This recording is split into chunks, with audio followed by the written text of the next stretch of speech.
నియోజకవర్గంలోని కొన్ని చుట్టుపక్కల మండలాలలో కూడా కొంచెం ఒక తనిఖీలు చేయడం జరిగింది.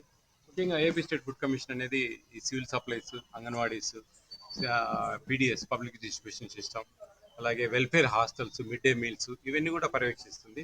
కేంద్ర రాష్ట్ర ప్రభుత్వాలు ఇస్తున్న ఉచిత ఆహారం మీద మాత్రమే ఏపీ స్టేట్ ఫుడ్ కమిషన్ అనేది పనిచేస్తుంది. చాలా మంది ఫుడ్ ఉంది కదా అని చెప్పేసి హోటల్స్ ఇవన్నీ రకరకాలుగా అనుకుంటా ఉంటారు. ఈ చికెన్ షాపులు అవన్నీ మా పరిధి కాదు. అది ఫుడ్ సేఫ్టీ వాళ్ళు చూస్తారు యాక్చువల్లీ.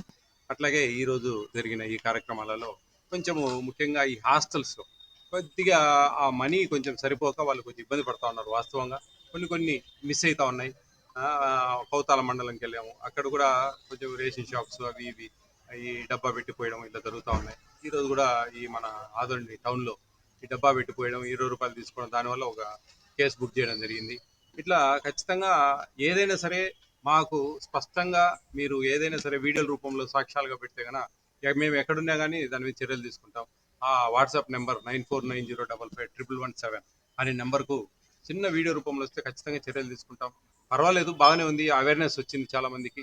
కొంచెం హాస్టల్స్ కానీ స్కూల్స్ కానీ ఇవన్నీ పర్వాలేదు అనిపిస్తూ ఉంది.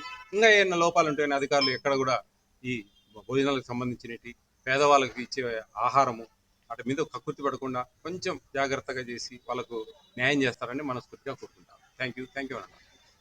ఓకే.